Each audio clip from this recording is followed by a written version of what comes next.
Good morning. So, let's do what everyone needs to do. I'm going to delete the default cube and its family. Yep, all gone. Fantastic. Let's turn on these screencast tools over here. Right, first thing we need to do is make a glass. So, this is not a modeling tutorial. This is going to be about as super simple as you're ever going to get. The one thing I will note here is that while we're doing this, yes, if you will notice that this glass is going to be 4 meters tall. Yes, that's a bit excessive for anyone who has, even if they've got a drinking problem, frankly. However, for flip fluid simulations, you do want to go a bit oversized because otherwise it will just leak everywhere. So let's bring this down, extrude this in, drag down, bring in the bottom of the glass a little bit. Let's not be complete savages. Oh, yeah. Just bring it in. Right. And change this back to point. Great. There you go. There's a glass. Are you proud of me? So, next step, we're going to bring in a fluid obstacle here. Not an obstacle. This is going to be our fluid. We're going to roughly make this the same size as the interior of the glass.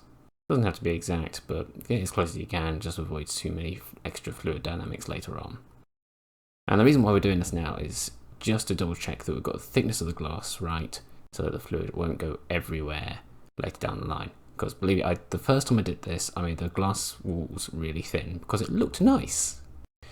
And then it just went everywhere and I wasted a lot of time. So while it may look like a bit of a hefty glass, trust me, it saves you some headaches later down the line.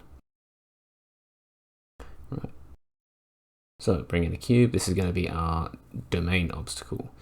Bring this up, scale it up to about 3.3 times the size.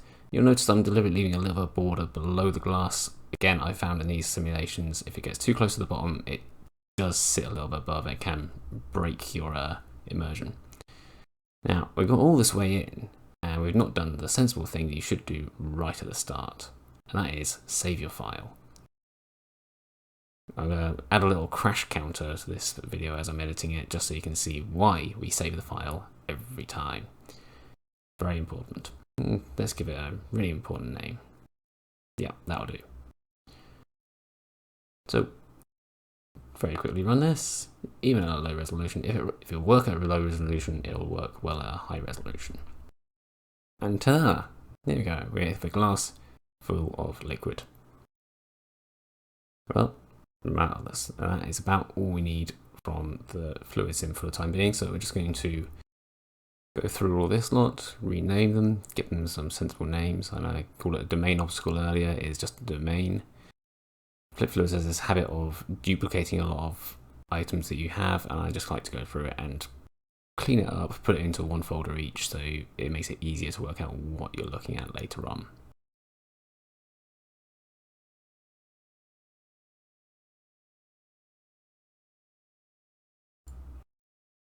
Okay, at this point we can hide the fluid stuff because we won't need it for a little bit. Don't need that clogging up the viewport. And let's just make this glass look a little prettier. That's not the modifier I wanted. Subdivision, here we go. And all I'm doing here is just adding a couple of bevel loops around the bottom and around the top, just to give it a little bit pizzazz. Pizzazz is a very strong word for what I'm doing here. However, I kind of like the word pizzazz, so I'm going to stick with it.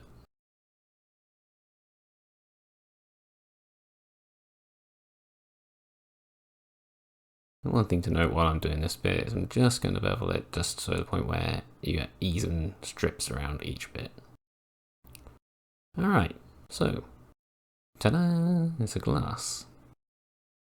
Let's give it a very basic material, just means that when we fracture this, all the pieces will have the same material on it.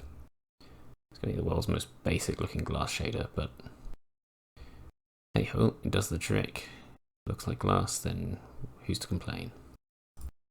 So, before we start fracturing, we need to add to our scene some sort of collider object so that we know where and what's going to be colliding with it. Scale this right the way down. I found that if you go too big, it causes too much chaos and you kind of lose a bit of the fun with it. So quite a small object. We're just going to move this right away across to the left on our scene.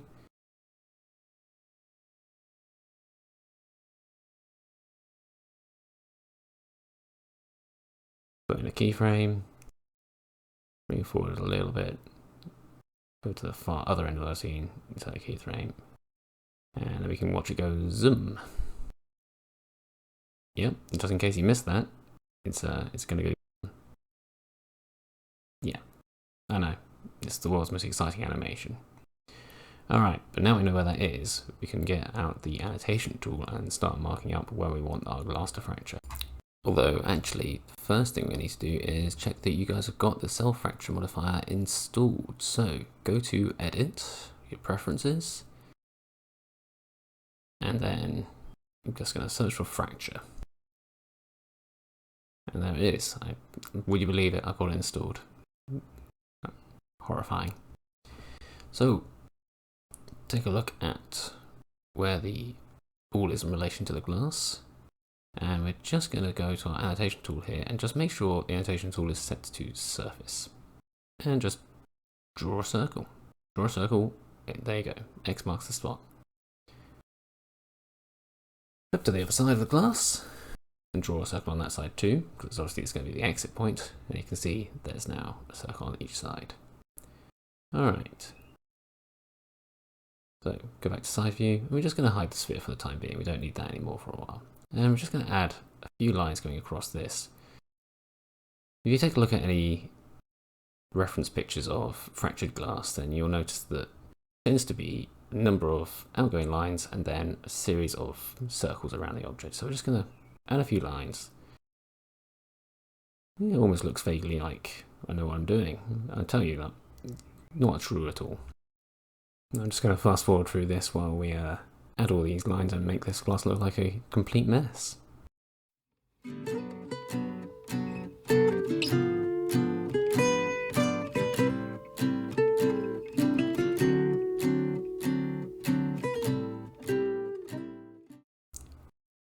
Right, and that will just about do, I think. You know, I fancy myself a bit of an artist. Now I've done that though, we can go to Object, Quick Effects, Self Fracture. Select the annotation tool, dial this up to about 150. I'd recommend not going too much higher than this, and you'll see why later, but 150 to me seemed about enough. This can take a moment to go through. Again, if you're going through quite a lot of pieces, you'll find it takes a lot longer. Now at this point, we can get rid of my delightful doodling. Just go across there, get rid of that. Lovely. Right, so let's organize our sidebar a little bit again. Give it another really inventive name.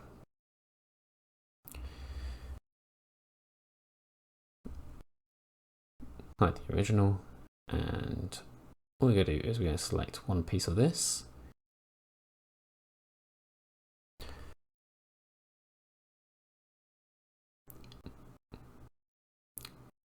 And we're going to add to this rigid body.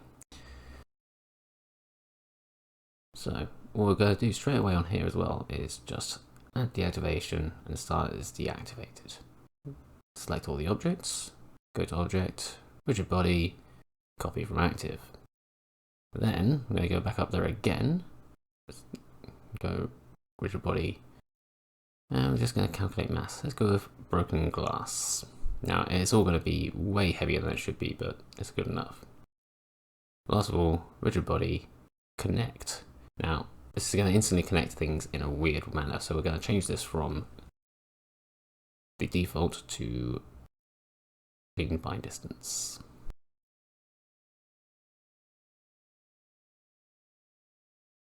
Grab all these constraints and put them in another folder.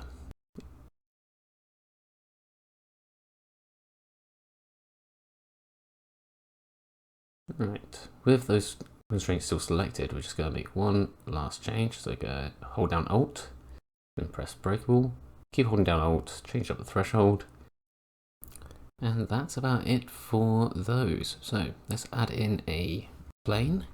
It's going to be our floor. Scale it up quite a bit. Let's go, yeah, And make sure to apply scale on things as you add them, by the way. Just, again, it's a good habit to be in. Also make this a rigid body. Obviously this will be passive, just so, because you don't want that dropping out of the floor. And add the sphere as an animated rigid body. You can hide the constraints, by the way, you don't need those. Right. Well, so much for our glass, huh? This, to me, happens way too fast, really. I'm kind of hoping for something a bit prettier. So, let's go to our rigid body world. And let's make some adjustments. First things first with the rigid body world, we're going to put in a keyframe just before the point of collision. And then just after, turn it right away down to 0.1. And then let's go 20 frames on. Yeah. And dial it down to 0.01. Alright. Let's give a little further down the line to about 250 frames. In fact, while we're at it, let's up the cache to being 300. And make sure you do change the cache for the rigid body world as well, or this won't work. And then 250, put in a keyframe, 260, dial it back up to 1. So you got back up to full speed just before the end of the clip. Alright, let's give that a whirl and see how that looks. Hopefully, this will look a lot prettier. Yeah, that's much more what I'm looking for. Now, the only issue I get with trying to do this kind of thing is that there's a lot of clipping that goes on with rigid bodies. So I'm going to dial up the substeps and the solid iterations a bit, just to kind of give it more. And again, we're going to use that bake button, because at the moment I'm playing through it, it's playing the old version, so you have to delete the bake, and then do a fresh bake. And I do this just because sometimes it can get very slow if you try and do it all as viewport rendering.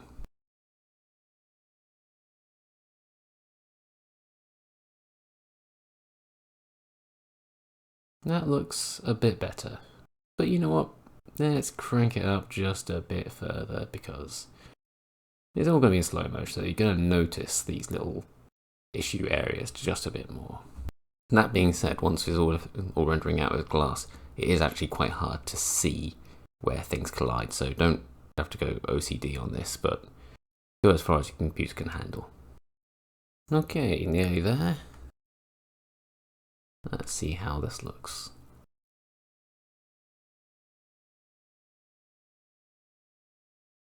Yeah, you can obviously still see some collisions, but actually, overall I think this looks pretty good.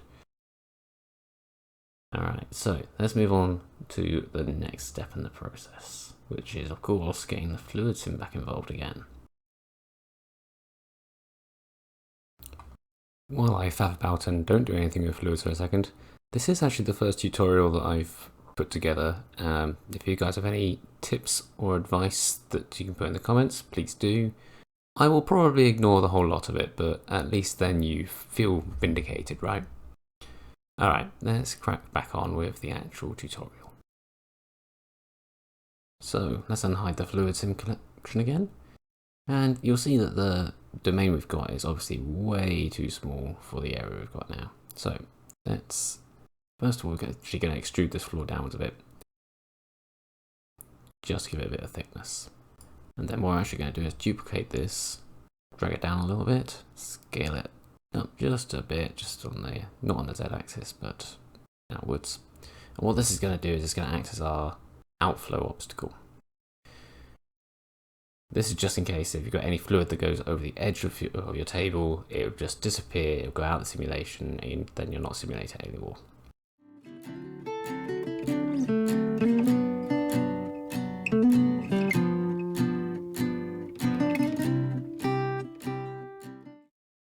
And we're going to make sure that the sphere object is obviously set as a collide object for flip fluids as well. And we're going to have to make sure for this that we export the animated mesh. And I'm going to make sure it skips the re-export and force it on the first one. Now we're obviously going to have to add all of these fractured fag segments as obstacles as well, which you can easily do in the sidebar that Flip Fluids has provided, but instead you're going to watch me dither for a few seconds trying to add and remove it on this bit before I remember there's a handy button that does the whole thing for you. Right, and again, hold down Alt so that all the objects are affected and export that animated mesh.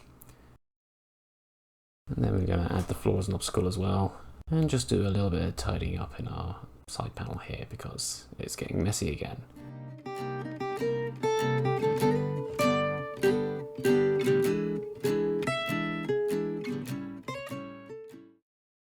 Okay, one more step we need to go through for all of these fragments though. Is currently while we have them all baked out in Rigid Body, we actually need to bake them to keyframes. If they're not on keyframes, then we won't be able to export the animated data properly. So go to Object again, Effects, Bake to Keyframes. And now what I should have done before hitting that button is saved. Trust me, you want to save every opportunity, and this is one of those things that will break your computer. So for the next bit, before we hit bake, what we're actually going to do is we're going to change up the cache folder. By default, we'll put it to the same location as your Blender file, and I don't always have enough space for that, so I've got a second hard drive that I tend to put all my caches in for this sort of thing.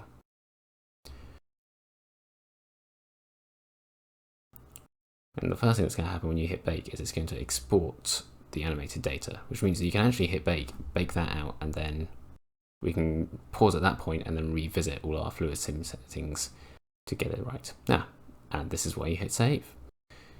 You need to. It's going to happen at some point. Right. Make sure that cache directory is still set up right. It is. And let's hit bake. And I'll see you in a bit when this is baked out, because this can take a while. Okay, so we're back again. You've paused the bake, and you can actually hit reset on the bake now, because don't need the low res stuff, and the animation will stay exported, which is great. So, taking a quick look at the domain settings. First things first, resolution. I went for about 190. You can go higher than this, but be aware it does get exponentially longer to bake out to the simulation at that point. Of course, we need to make sure that the speed of the simulation also matches what we did with our rigid bodies to start with. So go to frame 29, was it? Put keyframe in there. Frame 30, change it down to 0.1, go to frame 50, change it down to 0.01. You get the gist. You're going to change the speeds to match what we did with the rigid body sims. Once this is all set up, it doesn't take too long. We're going to then look at some of the other points. It is pretty. I kept saying this the whole time I was making this. It looks pretty. I really need to stop just scrolling back and forth. Don't need to do anything with the cache. Display settings. Yeah, again, not really. So fluid surface. Fluid surface, we're not going to touch much apart from the velocity attributes. We're going to turn that on just because that enables us to use the geometry nodes tools and add some motion blur, which is all very shiny. Following on from this, we're going to take a look at the white water settings. With the white water settings, there's a lot of options, but again, we're only really interested in the bubbles. There's not really any use for either the foam or spray in this case.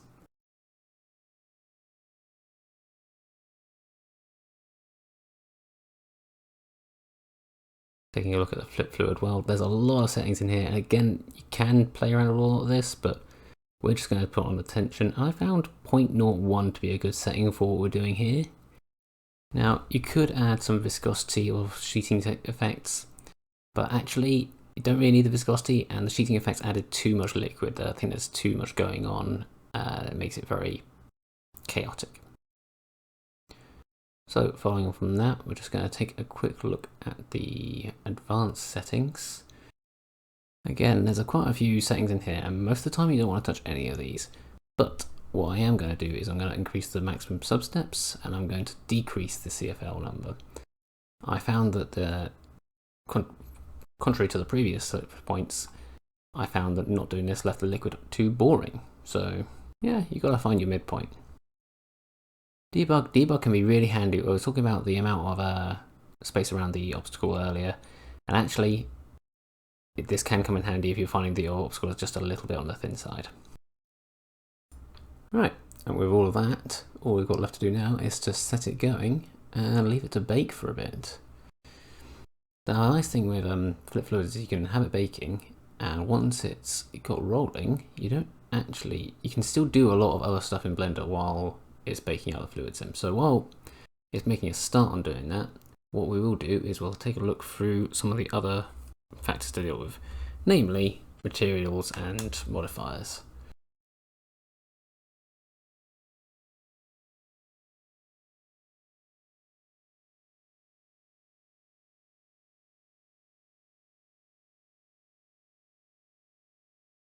So while we have the fluid selected, we're going to take a quick look at the modifiers for it. You can select, even if it's not loaded anything yet, you can actually go into the flip fluids and select the fluid surface, and that will bring up all the modifiers. And you can see there we've got that geometry nodes motion blur attached. So I increased the smoothness of mine quite a bit. Again, I think it just looks better, but that's completely personal taste, I suspect.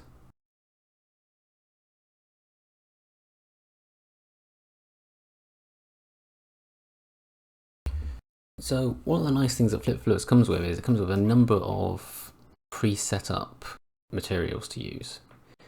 And you're probably wondering from the initial clip why I haven't gone with water rather than what I actually go with here, which is apple juice. And it's just because you can see better what's going on. It's a bigger visual impact to have it as apple juice. Now, the thing is as well, with the bubbles, it actually has a bubble material, which is great. So it keeps our lives real simple.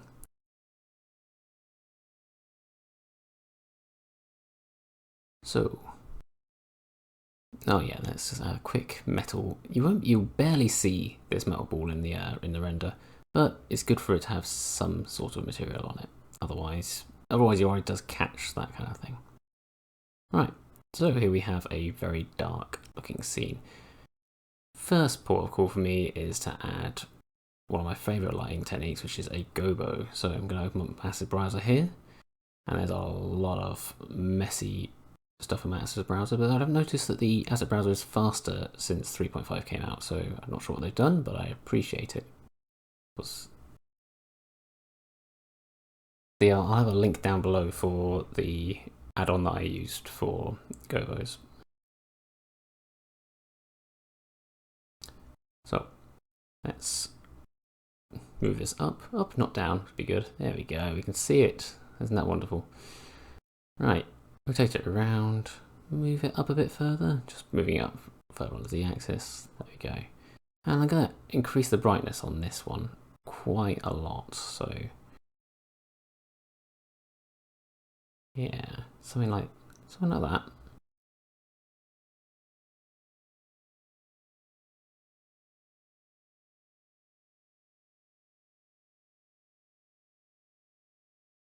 Then change up the power to, let's go for 1 megawatt.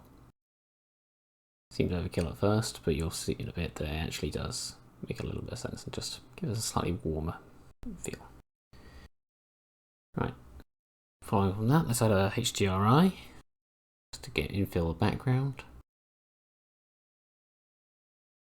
Again, I'm going to link below all of the materials and all the HDRIs and all that kind of stuff that I've used in this. So if you want to make pretty much the same setup, then you can. Although I would encourage you to come up with your own ideas on this kind of thing. Right, let's... Oh. Yeah, don't want that in there. Right, let's add a camera, I think. It's kind of hard to tell right now exactly. You kind of want to pick the angle you're going to be looking at this from. So I think we want a front view. You want to see the ball coming out. You want to see the glass shards almost coming towards you, but not quite. Okay, so let's go somewhere like this. It's almost side on. I'll probably change this up in a bit, but it kind of gives you a rough idea of where I'm going for. Let's change this up. I tend to end up going for 30mm for a lot of my focal lengths. Probably a bad practice. I'll have a think about that later and pick something that might be more suitable. So I tend to add depth of field to everything because it's more realistic that way. If you add the limits, then you can actually see, you can see that cross on the screen. It helps you see where that distance marker actually is in relation to your scene.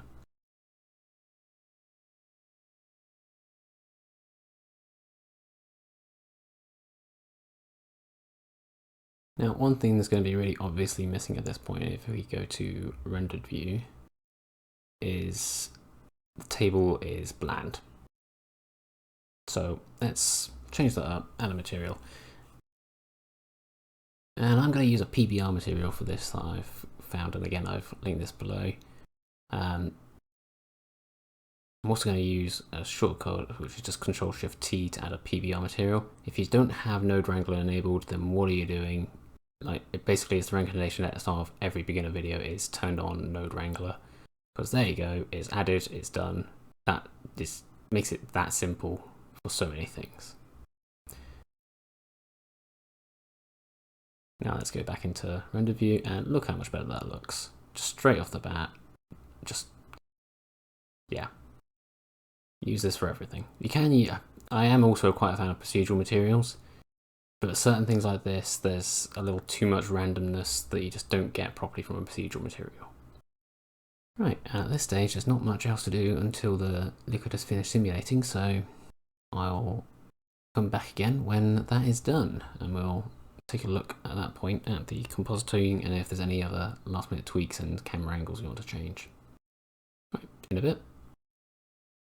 So we are back again, and it's actually the next day for me, and I did render out once, and I actually ended up changing up the resolution in the end. Now, I moved up to 250, and I think what it was is that my domain, when I was testing this out, was a lot smaller, and so the resolution worked better anyway for that. Whereas this, I'm now much happier with this after rendering out the 190 first. So if you're doing for exactly the same scales as I am, then go for 250 as your resolution. I think that looks a lot nicer. It did take a while to bake out. You can kind of see at the bottom right corner that it was about an hour and a half, but hey ho, that's what it is. The other thing I've changed up is I've taken a look, I've changed up the angle of the camera. I think this gives you a more it's exploding towards you kind of feel. That being said, I think we could do a changing up the focal length. I did say I might do this, and I think going for something like this might be a bit better. Now I'm going to have to change all the depth of field as well, because obviously, as you can see, this really muffs up that.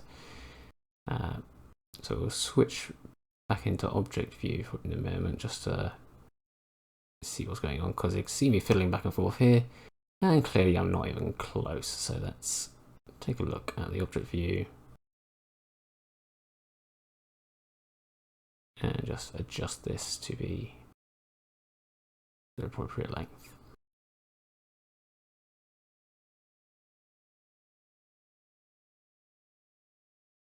Alright, in fact I might change up the f-stop as well.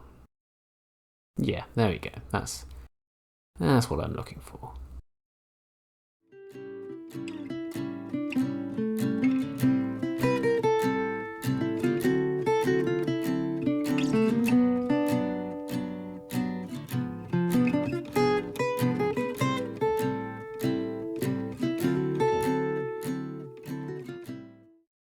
It's just fiddling in, it's just trying a few different angles and just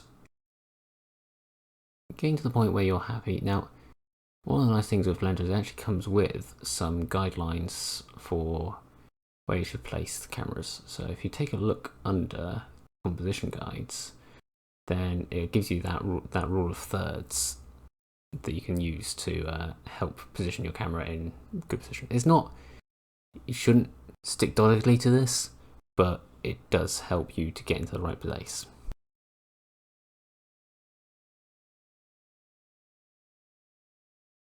So obviously one thing you need to bear in mind is that actually at the moment it's going to render out both the fractured pieces and the full glass at the same time. Now we don't want that, so past a certain frame we want it to do one or the other. Now, there's a few ways you can do this if it's just individual objects and it's super easy to put the keyframes in. But it's difficult to do when there's loads of objects, like with a fractured object. First of all, though, I think we need to deal with the blur issue. So you can see here that the ball and the glass are way too blurry, and that's just because the motion blur is turned up too high on everything. So we'll quick flick through to our render settings and adjust that first. So it's currently set by default to 0.5, and I'm going to dial that right the way back down to 0.1. And then if we take a look at the modifier on the flip sim, we're going to turn this down to about half. That will give us a much nicer looking image.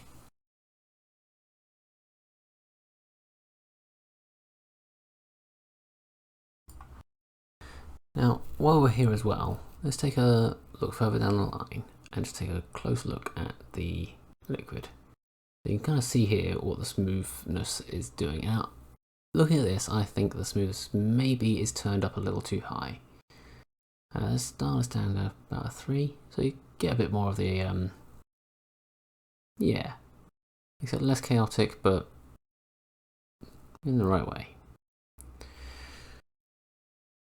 Alright, let's start getting into the render settings. So, first things first, set your output. So, again, like I was saying earlier about my cache, I have a separate hard drive for this kind of thing. Yeah, put it into a folder, and I tend to do one lot plain without any compositing, and then go through and composite the image sequence. I'm also a big fan of OpenEXR as a format, do it as DVDA, lossy. It's just, yeah, I can't tell the difference between that and PNG, and it's just a lot more compact and space saving. Now, render settings wise, let's dial this down to 0.02, and to start with we'll go 300 samples. Don't need to do anything on the light tree. Now, I was debating with this because there's so many pieces of glass around. Do I want to up the number of transmission rays? So let's do a quick test, shall we? So for the first one, let's crank it up to 50 for the for those, and give that a quick test render. Okay. Before we go any further, I need to sort out what we're rendering, because at the moment that's rendering the original glass and not the shattered pieces. Try that again. Much better. Alright, so here's what it is. I think I can't see a massive difference. Let's change that to slot 2. Go back to 12 and re-render.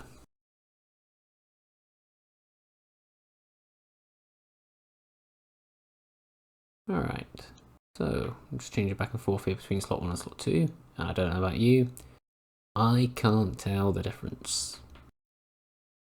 Yeah, no, okay, so definitely not worth the effort of putting more transmissions in there.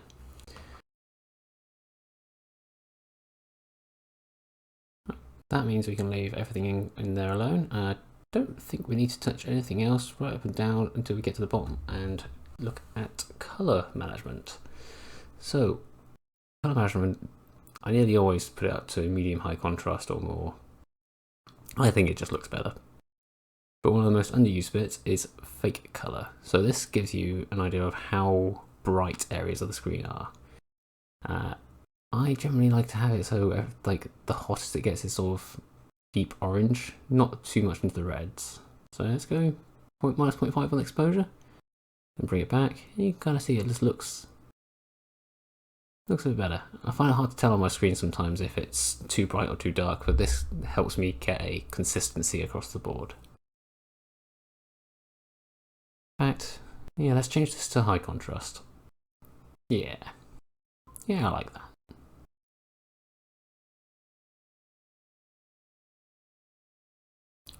So, as I said before, I tend to prefer rendering out a raw image sequence and then going into that and then compositing it. But for the sake of this video, what I'm going to do is I'm going to take a render of somewhere around here, and then we'll take a look at how I'm going to composite that, and then I'll still render out the raw image sequence, but it gives you an idea of what would have happened post video between this and the render, or final render, I guess.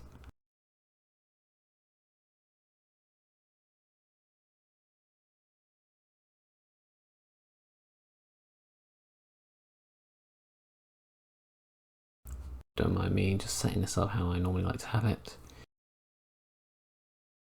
I'm not a fan of having this image in the background of the compositor, so I like having a separate viewer. Alright, so first things first, I'm going to do a little bit of colour balance. Just remember to have my screencast keys on for all the time, although it doesn't look like the screencast keys work in the compositing tab anyway. Yeah, okay, so I've turned them on for the segment where you can't see them, which is, you know, it's ideal, really. Alright, let's do some colour balance. Typically, I increase the oranges a little bit, and I decrease the blues a little bit.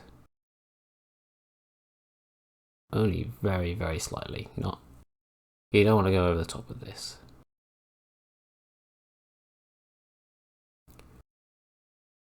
Alright.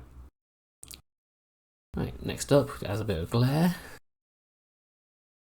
Again, I find the glare node is by default up way too high. I like to go fairly subtle with this if I can help it. Let's turn the threshold up. Turn the mix right down.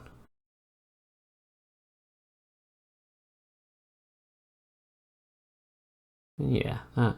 It's just so you got little edges of it. Not too much, not too little.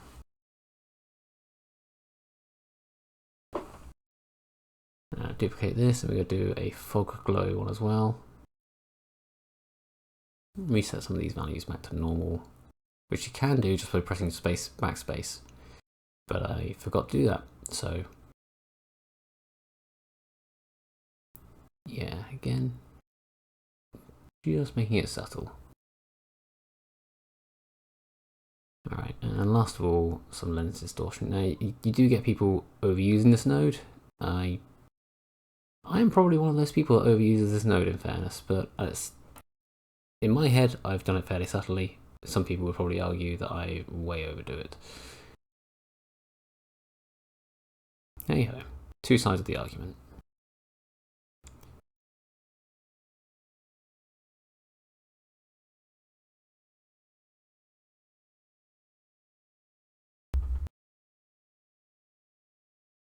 Alright. Well, like I said before, just gonna... To be fair, I'm gonna mute all of these for the time being, because for the initial set of renders, I'm just going to render it as is, and then I'll come back and composite afterwards. Now, the reason for this being is that if I render out the full sequence and then I go start compositing it and realise there's things that I don't like, then that gives me the opportunity to do it. I can't undo the composite if I do it at the same time as the raw images. Now, for the sake of argument, let's try rendering of two very different sets of samples, because I wasn't sure, looking at this, again, is 300 samples going to look the same as 8,000 samples?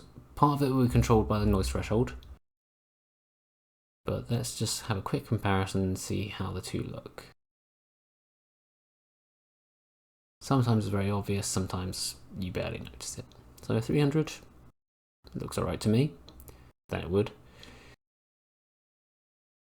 Change that to slot 2, put it to 8,000, and just give that another render.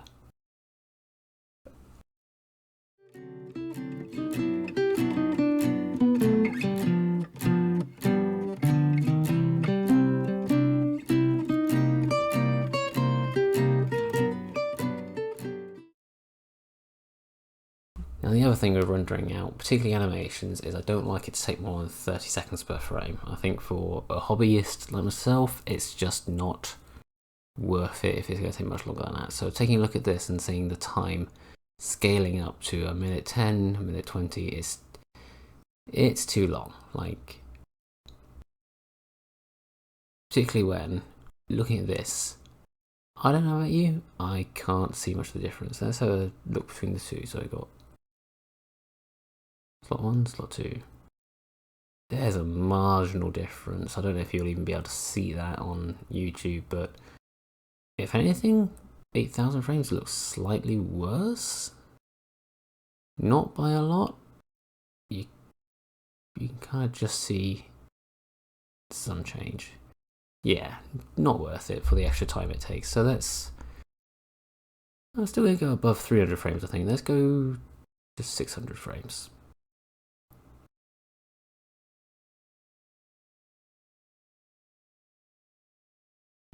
Right, I think that is everything. Please let me know in the comments below if you enjoyed this tutorial.